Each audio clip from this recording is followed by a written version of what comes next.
Hello guys and welcome back again to my YouTube channel. And for today's video guys, ayan, mag-update po ako ngayon about po kay Cash Express. After 7 months guys, yung last update ko. So ito na po ulit yung kasunod. Dahil nga po guys, ayan, so marami pa rin po yung nagpipim din po kasi na nagtatanong po sila about nga po dito kay Cash Express kung kumusta na nga ba daw, kung nabayaran ko na po ba siya, or kung ano nga ba daw yung ginawa kong actions para po ma-cleared ko yung record ko at kung may mga text blast pa rin ba or may mga calls ba akong natatanggap or emails or in one word kung may harassment ba akong natatanggap galing sa kanila, including po doon sa kanilang collection agency na kapartner nila na si MBA Consult.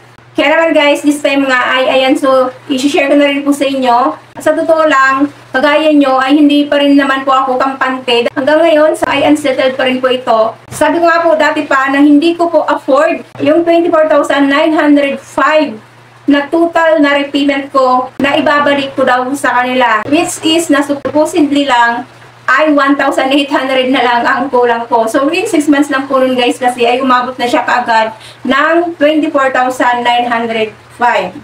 At ayun na nga po guys, dahil nga po sa sobrang laki na niya at hindi rin ako pumayag na mag-pay ng ganun kalaki sa kanila. Dahil dito nga po, alam naman natin at marami na rin po yung nakaka-experience nito, hindi lang ako, na mga kapwa natin borrower sa naging consequence nung time na napautang sila dito na nabigyan naman sila kagad ng pera, which is na yun nga yung kagandahan dito dahil makakautang ka nga naman agad-agad to the point na at the end, after mo na ma-receive yung pera, doon mo na malalaman yung buong katotohanan nga dahil masasyak ka na lang na bigla-bigla na lang lumalaki yung utang mo. Especially nga po, kapag dumating sa time, kapag dumating na yung due date mo na hindi mo agad ma-settle. So yun po yung hindi na maganda dito kay Cash Express. Lalo na nga po, hindi sila tumatanggap kung magkano lang yung i-repay mo. Dahil nga po, meron na po kaagad sila fixed na amount na kailangan mong i-repay.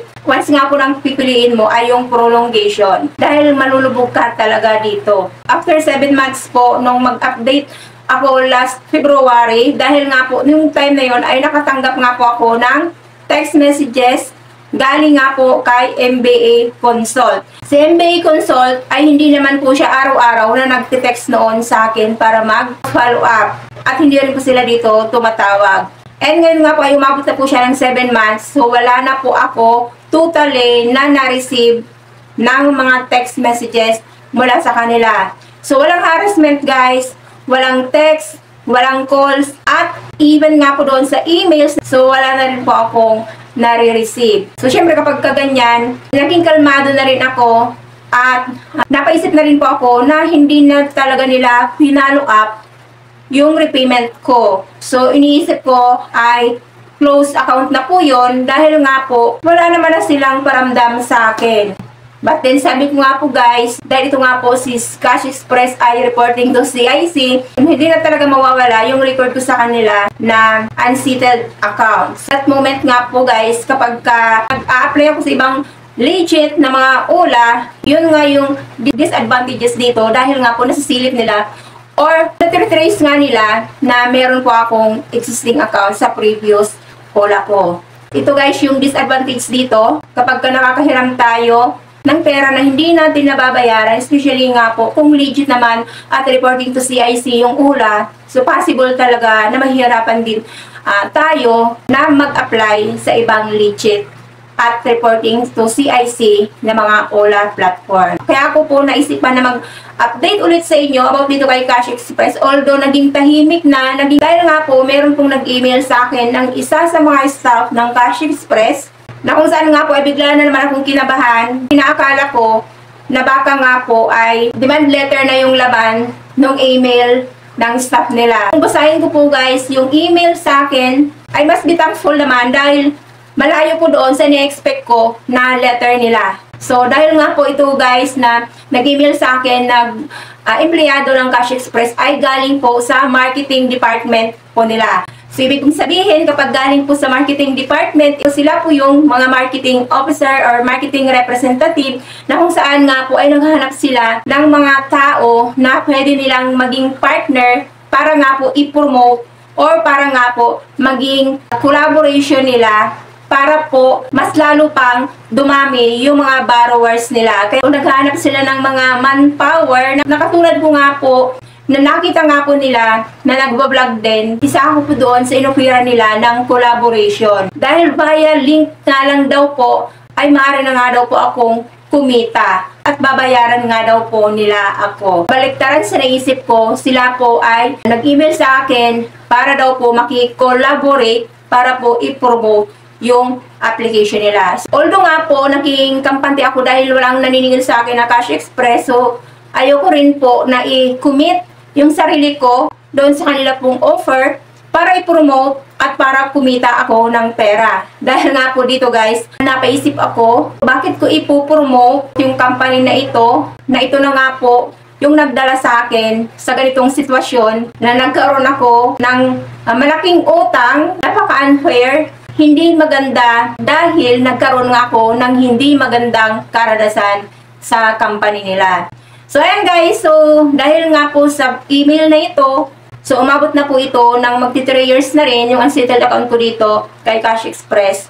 So far guys, so wala po akong nare-receive na text messages at calls, including po emails. Kaya nga po iniisip ko na close account na po ito, never na po silang nagparamdam na i-follow up ako or remind ako doon sa utang ko sa kanila. At ang di pa dito maganda guys, dahil nga po na-try ko i-open or mag-login ulit sa kanilang application, hindi ko po ma-open yung account ko sa kanila dahil kapag humihingi na nga po ako ng password, dahil nga po dito guys, kapag lalagin tayo dito kay Cash Express para i-open yung account natin, so humingi tayo ng password. So sila po kasi yung nagbibigay ng password para ma-open mo yung account mo sa kanila. So dito guys, nakakailang try na ako na i-open yung account ko dito kay Cash Express. Hindi ko talaga siya ma-open dahil hindi sila nagbibigay ng password. So paano ko nga naman na malalaman yung kalagayan ng account ko sa kanila, kung nadagdagan na ba or still nag-stock up na siya doon sa 24,905.4 na unsettled account. Dahil nga po, hindi ko ma-open yung account ko, hindi sila nagpapadala ng password. So ayan guys, so advice ko lang din, doon po sa mga katulad ko, na ganito rin po yung karanasan. So ayan, so maging kampante lang po kayo, dahil katulad ko, hindi ko na gano'ng iniisip ito si Cash Express dahil nga po, wala na ngang follow up sa akin. So, almost 7 months na. Wala nang text, calls, and email akong natatanggap at hindi ko na rin po mabuksan yung account ko sa kanila. At ito din pala guys, ay tumigil na din ito si MBA Consult Limited na mag-text sa akin. Kasi dati nga po guys, ay paiba-iba po sila ng number kapag follow up sa akin. But this time nga po guys, umabot na po ng 7 months, wala na po talaga akong na-receive kahit na isang text mula sa MBA Consult. Kaya guys, kino-closure ko na lang, na-close account na nga po yung kautangan ko dito kay Cash Express.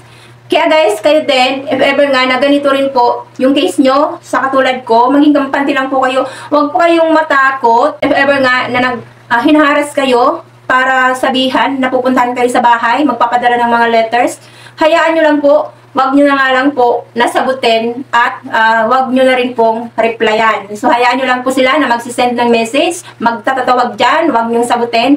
Dahil nga po guys, darating din yung time na magsasawa din yung mga yan at hindi ka na rin kukulitin. At if ever nga naman guys, nasabihan ka na pupuntahan ka sa bahay, then go! Hayaan nyo sila kung talaga nga pupuntahan ka sa bahay. Dahil nga po dito guys ay sila katulad din natin na natatakot din naman mga yan na humarap sa ating mismo na mangungutang para lang singilin ka. Dahil nga po alam nila na illegal na rin po yung mga ginagawa nila na panghaharasment, na panghaharas at paniningil. So welcome mo kung pumunta sa bahay nyo at samahan nyo sa barangay nyo para po i-assist ka.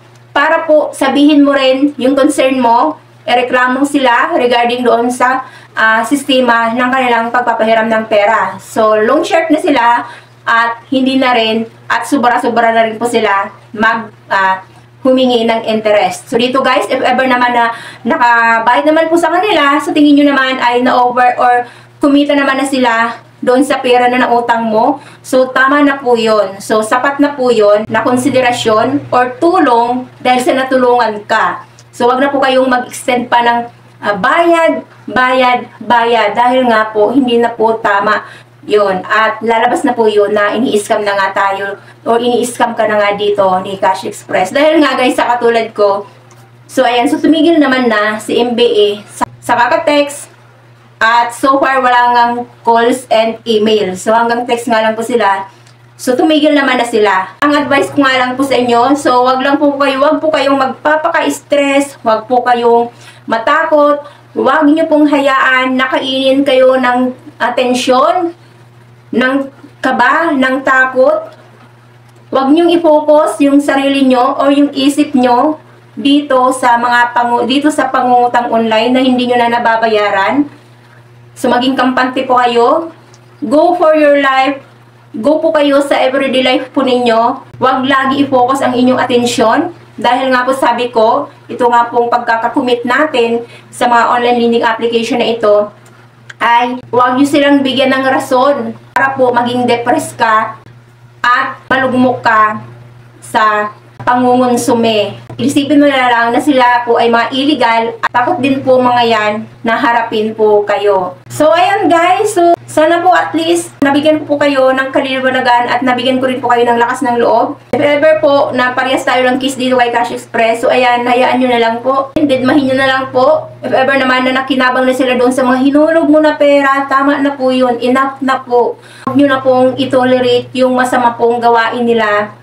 Dahil hanggat po natutolerate natin yung masamang gawain po nila, hindi po sila titigil. Kaya nga po, if ever na naibalik mo na yung principal, nabigyan mo na rin po sila ng tubo, sa tingin mo ay kumita na sila sa'yo, enough na po. Tama na. Huwag nyo na po silang konsintihin. Dahil nga po, titigil din po yung mga yan. Magsasawa din po yan. At makakapag-isip din sila na malay mo, mag-resign na sila doon sa company nila, humanap na lang ng magandang trabaho na kung saan ay yung makatao naman at yung makatarungan. So ayun guys, so napahaba na po yung pag-update ko dito about kay Cash Express. So sana naman po kayo din, huwag kayo lagi nag-focus dito sa mga unsettled account nyo. Dahil sabi ko nga po, maglalaho din mga yan, titigil din po yan, mapapagod din po mga yan. At mamamalayan mo na lang yan na wala na palang tumatawag at wala na rin palang nangungulit sa'yo. So kayo magdasal na sana one day ay magigising na rin po kayo na wala nang tumatawag, wala nang nangungulit at wala nang nagte-text sa inyo. So at maging all free na rin po kayo na kung saan nga po ay wala na kayong masyadong iniisip pa. So and guys, so maraming salamat po sa panunood. So marami pong salamat as always naman po. God bless po. Bye-bye.